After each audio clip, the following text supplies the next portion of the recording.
What is good, gang, and welcome back to another exciting, hopefully informative, potentially entertaining episode of 4 Steps to Get Good. I, of course, am your humble host, Mr. aka the Mustached Assassin, aka Mr. TMA all day. And today, I'm going to show you 4 ways to get good at Marvel Snap. You know what's up, it's time to level up. Quick disclaimer, explainer. Now, I don't have every card in the game, nor am I on the recently added leaderboards yet.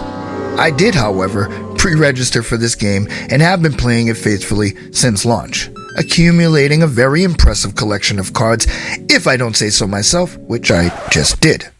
As well as being able to reach infinite level consistently while maintaining around a 60% win rate. So as I do with most things that I feel somewhat accomplished at, I made some steps, intended to potentially help players of all levels regardless of the current meta. Now I'll be avoiding the basic stuff here, although I may mention some simple things that are commonly overlooked. My goal, as always, is to give you some tips and tactics that will hopefully help you to get good at Marvel Snap. All of these methods have been tested to be effective, it's true, so I'm hoping that some of these steps can help you.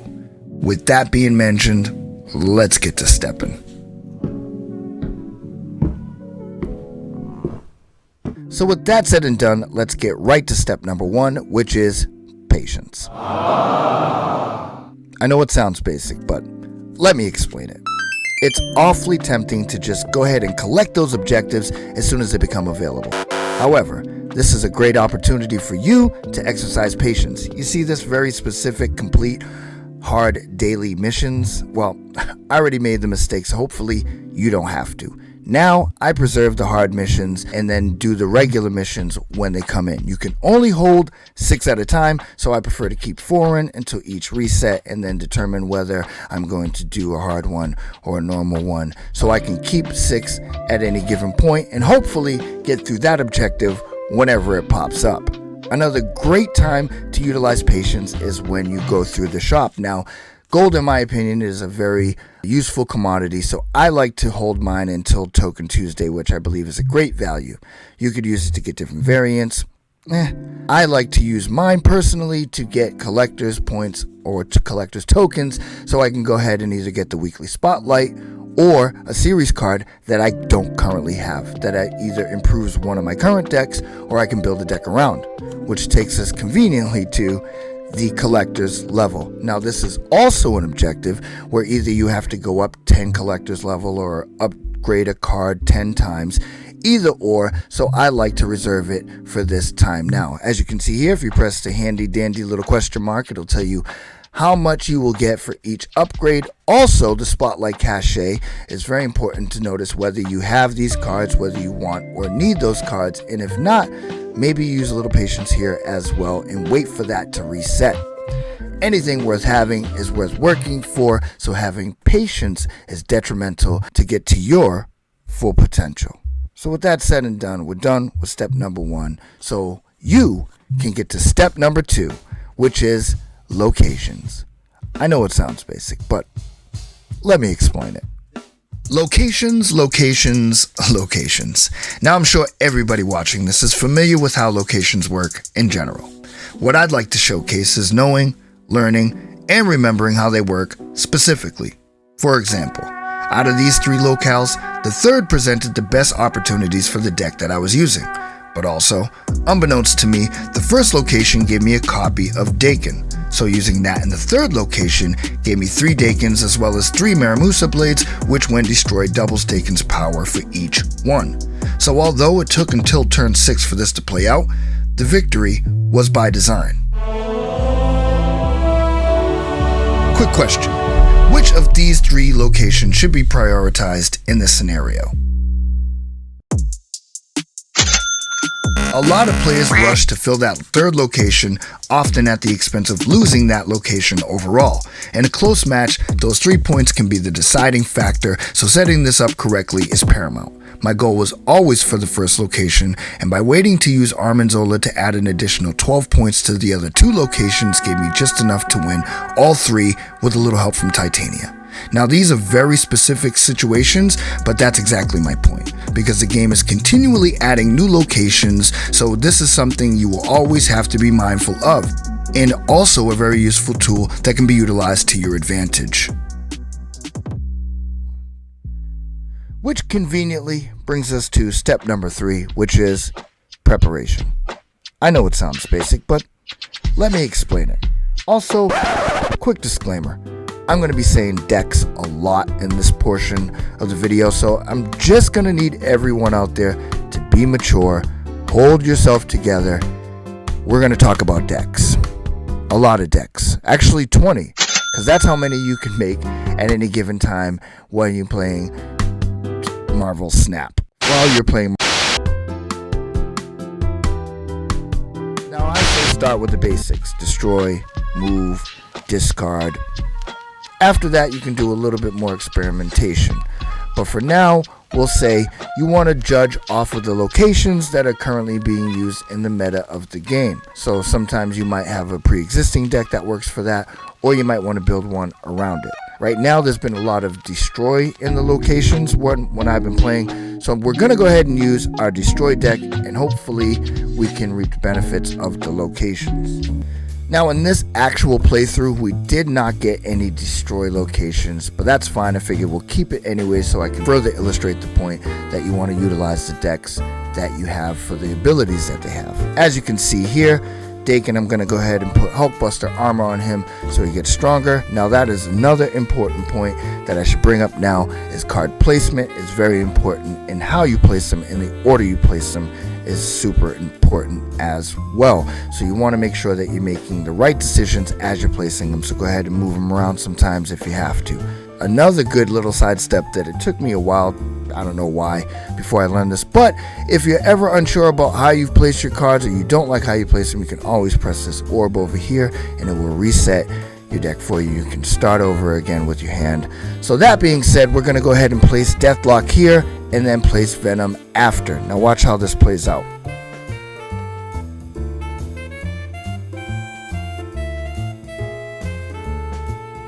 So as you can see, the placement was crucial in this, and then of course the nail in the coffin, something that I learned from some experimentation, but again we'll talk a little bit more about that in the next step.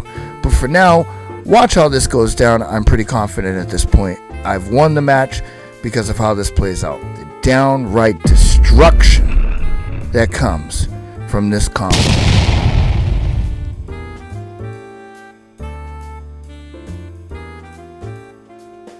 Nasty. And even though the match isn't finished, my opponent is.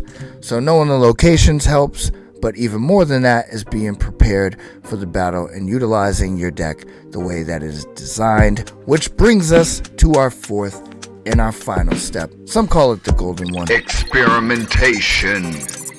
I know it sounds basic. Let me explain it. And to really bring this point home, we have a very special guest in the building. Stashman has joined us again. Stashman, what's going on? Is he there? Is he glitched out? He's gonna like pop out all crazily. I'm here. Oh.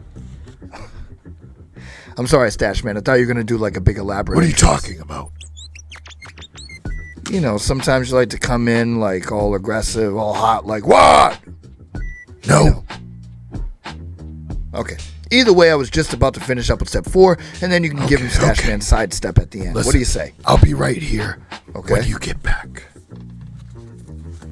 That's it? You're okay with that?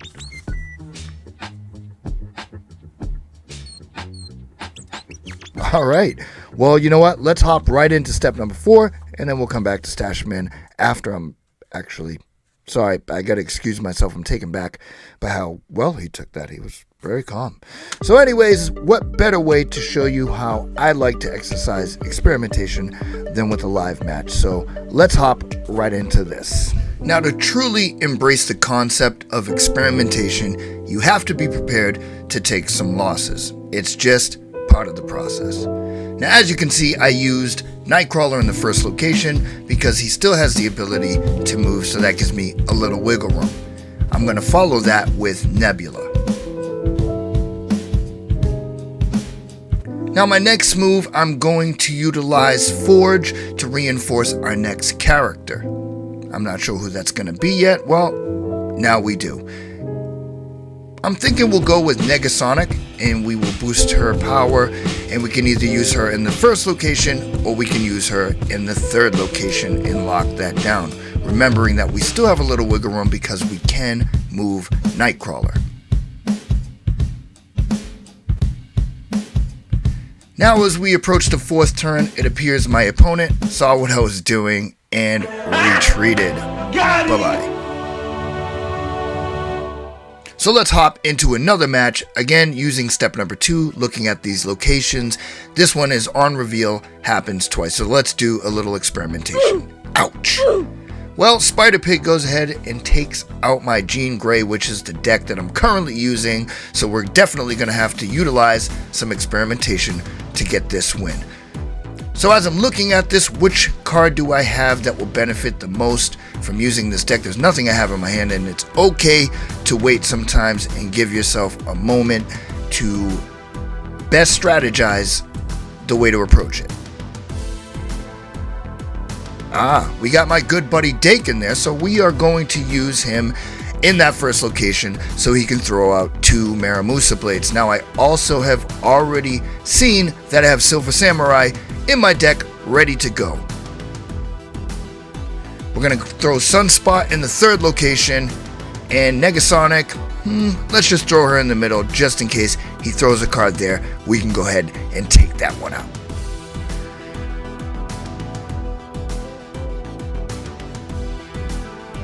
And right now, it's not looking good for your boy. I could play the Maramusa there, but as I already stated, I do have Silver Samurai, and he will do his on reveal twice, which is destroy the lowest card from each one of our decks, and mine just happens to be the Maramusa. Well, there goes Negasonic. And yes. The tides have turned, and now we have one last gamble to make to try to pull off this victory. How do we play it? We're going to go ahead and throw Forge in the third location. And then we're going to use Gamora in that middle location. And we'll move Nightcrawler over. Again, this is all experimentation. Ouch!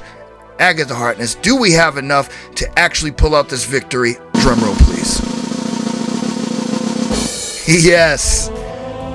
TMA for the win. So before we go, we're going to give you some hope. No? Anyways, we'll go ahead. We'll check back with Stashman for a Stashman sidestep. Stashman, are you there? He is not. What's going on? That's what I was talking about, guys. What? No, not you, him. Are you ready for who? Not who? You.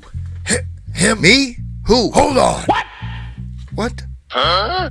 What's going on? Is he on a corded phone right now? What's going on? Stashman, you want to wrap it up so we can get these people on their way? This guy, man, I'm telling you, that's what. Wrong number, bozo. What? So yeah, I was sidestep, sir. And were you just talking to someone on a rotary phone? So? I don't know. I just haven't seen one of those. How's business going, TMA? It's starting to pick good. Yeah, no, it's going good. So would you say that you're minding your business? Okay. Let's go ahead and get into the Stashman sidestep. Yeah, about time. Let's go. Observation. Now, it's very easy. Are you okay? It's very easy to use a little observation by opening your eyes, bozo. Okay. Information's right there. You can see when a new card comes out. It tells you the ability right then and there. But a better way to utilize observation is in real time and against opponents. Let's look into this match right now. So as I said earlier, if you had your eyes open, here's the card we're looking for. We don't have it, so we're going to be watching, using a little observation. Yeah. So Miss Marvel, let's see how our opponent plays this card, because I honestly have no idea how it works. So I go ahead and throw Gigantor over in that location, believing this should be enough for the victory. I mean, we always win on these playthroughs, don't we? I thought we always won. Alright, well, as you can see, I didn't know how that was used. Now on this one, Necromancer. You mean Nico Minoru? Maybe you should observe how it's spelled. I don't have it, so I'm going to be very observant on how my opponent plays this card. I do have Kitty Pryde. Now I do like how my opponent plays this card, and as you see, he just used it in conjunction with Necromancer. Nico Minoru. I literally just said it. Learning, it feels good. Okay. So as we go on, we're just going to watch and play our style, but at the same time, continue to watch our opponent and see exactly how he's playing these cards. Now, as you can see, he started playing Kitty Pryde in the center location, which is the smarter way to do it, because it doubles your card strength every time you play it there. So you get to send her back. Now I'm going to go ahead and use Jean Grey, one of my faves. And again, we'll just observe how he's using his cards. Smart move. Again, Kitty Pryde in the center location is a smart move. But I'm done playing games. Let's kick it up a notch. Yes. So now, let's get ready for the imminent defeat of my opponent. Yes, I can sense it. I mean, I am going to win this one, right? Ah, yes. So as you can see, we utilize Silver Samurai in the first location. Now, he brings out Kitty Pryde again, doubling that power. It's not looking good for good old Stash Man right now. But wait a second. Yes, I see what we're gonna do. We're gonna move Nightcrawler over to that third location, abandoning the middle location. And this is a big gamble here, but I'm ready to go. We go ahead and throw Groot as well as Star-Lord, because we know he's gonna play a card over there. Let's see how this plays out. Yes! Oh yeah! Now there you see Kitty Pryde. Smart move by my opponent. Another great time to utilize some observation for future use. Yeah, he did use that middle location very well. But as you can see, Stash Man wins again by utilizing some observation. Well played, sir, and it's looking good back I know, there, it's man. looking pretty good, right? It's looking coming dope. together. Yeah, why don't you tell the people what that's for? TMA TV live. Live. That's right. Yeah. We're going to be streaming live. You never know. Stash Man might even pop You never in know. from time to time. We'll be doing Snap. We'll be doing WWE Hey, Champions. But we Long story short, we're here. Long story shirt. We are here. We've come a long way, man. We built it up from the ground. Seems like it took forever, but we're here now. So I remember pretty proud of it. when we didn't have two nipples to rub together. What's the issue? I'm trying to keep it family friendly. So You know, TMA, you're not the brightest light bulb in the candy store. fair enough. Anyways, I got some collect calls to make. So TMA, good day. And a good morrow to you, Stash Man. So now that we're done with that, let's get back to that recap. Step number 1, which is patience. You're going to want to wait. You don't want to go spending resources all willy-nilly, because then you can get to step number 2, which is location. So while you're waiting, you're learning about the locations, the cards, and how they play at these locations, so you can get ready for step number 3, which is preparation. Because knowing those locations and taking a little patience, using a little patience, will help you to be ready for those new locations as they come in, which brings us to our 4th and final step. Some call it the golden one, experimentation, or as Stash Man so eloquently put it, observation with a sidestep. As always, I want to thank you guys for your time. I got to shout out the O3G and the T3G. If you want to find out more, you can find out right now on Patreon. You guys already know the deal. If you're liking the vibe, like and subscribe. Until next time, I bid you good morrow. As always, you can find us at stashindustries.squarespace.com, your one-stop shop for mustache wax, chapstick, beard soap, and balm. along with custom packages that are crafted and curated from a system that works. I know, cause I made it. Formulated with some content that I was making to help level up any facial hair situation. Join the conversation on Discord at the Stash Cave, or join the movement on Patreon if you're feeling that brave. Hey, cause this is our season. Check the content, don't forget the live streaming. I'm thankful for your time, hope you appreciate mine. So if you're liking the vibe, you should like and subscribe, right? Said if you're liking the vibe, then you should like and subscribe, right?